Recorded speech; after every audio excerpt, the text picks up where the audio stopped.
ಪ್ರಗತಿ ಪರಿಶೀಲನೆ, ಟೀಕೆ, ಟಿಪ್ಪಣಿ, ರಾಜಕೀಯ. ಅಧಿಕಾರಿಗಳ ಬದಲಿಗೆ ನಿಮ್ಮ ಮಂತ್ರಿಗಳಿಗೆ ಮೊದಲು ಕ್ಲಾಸ್ ತಗೊಳ್ಳಿ. ಸಿದ್ದರಾಮಯ್ಯನವರೇ, ನಿಮ್ಮ ಮಾತಿಗೆ ಯಾರೊಬ್ರು ಕ್ಯಾರೆ ಎನ್ನುತ್ತಿಲ್ಲ.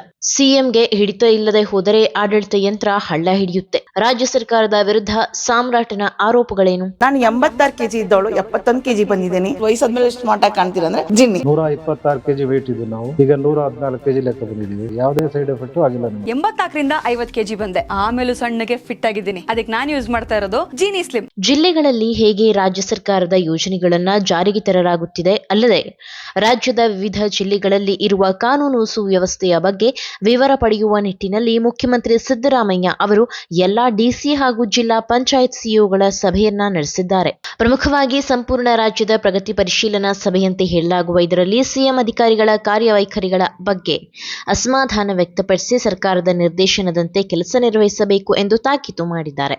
ಎಲ್ಲರಿಗೂ ನಿಗದಿಪಡಿಸಿರುವ ಕಾರ್ಯಗಳನ್ನು ಕಟ್ಟುನಿಟ್ಟಾಗಿ ಕೈಗೊಳ್ಳಬೇಕು, ಇಲ್ಲವಾದಲ್ಲಿ ಕಠಿಣ ಕ್ರಮದ ಎಚ್ಚರಿಕೆ ನೀಡಿದ್ದಾರೆ.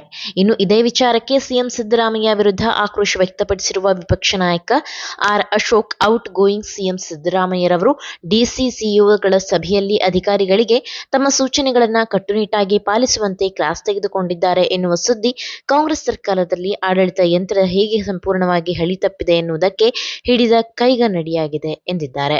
ಅಧಿಕಾರಿಗಳನ್ನ ಬಿಟ್ಟು ಮೊದಲು ಮಂತ್ರಿಗಳಿಗೆ ಕ್ಲಾಸ್ ತಗೊಳ್ಳಿ. ಸ್ವಾಮಿ, ಸಿಎಂ ಸಿದ್ದರಾಮಯ್ಯನವರೇ, ಬಡವನ ಕೋಪ ದವಡೆಗೆ ಮೂಲ ಎನ್ನುವಂತೆ ತಮ್ಮ ಕೋಪ, ತಾಪ, ರೋಷಾವೇಶ ಅಧಿಕಾರಿಗಳ ಮೇಲಲ್ಲ, ಸಚಿವ ಸಂಪುಟದ ಸದಸ್ಯರ ಮೇಲೆ ತೋರಿಸಿ. ನಿಮ್ಮ ಹತಾಶೆಯನ್ನ, ಅಸಹಾಯಕತೆಯನ್ನ ಅಧಿಕಾರಿಗಳ ಬದಲು ತಮ್ಮ ಮಾತಿಗೆ ನಯಾ ಪೈಸೆ ಬೆಲೆ ಕೊಡದ ಸಚಿವ ಸಂಪುಟ ಸಹೋದ್ಯೋಗಿಗಳಿಗೆ ಕ್ಲಾಸ್ ತೆಗೆದುಕೊಂಡು ನಿಮ್ಮ ದಮ್ಮು ತಾಕತ್ತು ತೋರಿಸಿ ಎಂದು ಸವಾಲ್ ಹಾಕಿದ್ದಾರೆ. ತಾವು ಸಚಿವರಿಗೆ ನೀಡಿರುವ ನಿರ್ದೇಶನಗಳಲ್ಲಿ ಯಾವುದಾದರೂ ಒಂದಾದರೂ ಪಾಲನೆ ಆಗುತ್ತಿದೆಯಾ? ತಿಂಗಳಲ್ಲಿ 1 ದಿನ ಜನತಾ ದರ್ಶನ ಮಾಡಿ ಎಂದರೂ ಮಾಡುತ್ತಿಲ್ಲ. ಜಿಲ್ಲಾ ಪ್ರವಾಸ ಮಾಡಿ ಜನರ ಸಮಸ್ಯೆ ಕೇಳಿ ಎಂದರೂ ಮಾಡುತ್ತಿಲ್ಲ.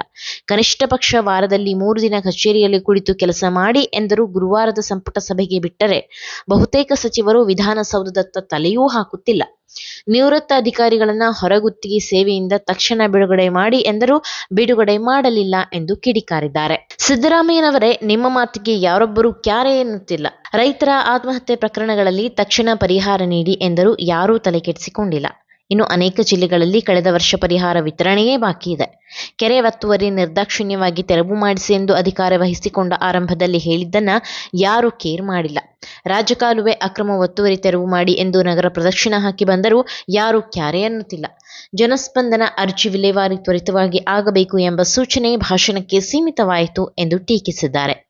ಮೈಕ್ರೋ ಫೈನಾನ್ಸ್ ದೌರ್ಜನ್ಯ ಪ್ರಕರಣಗಳ ಬಗ್ಗೆ ಕೆಡಿಪಿ ಸಭೆಗಳಲ್ಲಿ ಪರಿಶೀಲನೆ ನಡೆಸಿ ಎಂದರೂ ತಮ್ಮ ಮಾತಿಗೆ ಕವಡೆ ಕಾಸಿನ ಕಿಮ್ಮತ್ತಿಲ್ಲ. ನಿಮ್ಮ ಗಮನಕ್ಕೆ ಬಂದಿದೆಯೇ ಇಲ್ಲವೋ ಗೊತ್ತಿಲ್ಲ. ಮೈಕ್ರೋ ಫೈನಾನ್ಸ್ ಕಿರುಕುಳಕ್ಕೆ ನಿನ್ನೆಯೂ ಕೊಡಗಿನಲ್ಲಿ ಒಂದು ಆತ್ಮಹತ್ಯೆ ಆಗಿದೆ.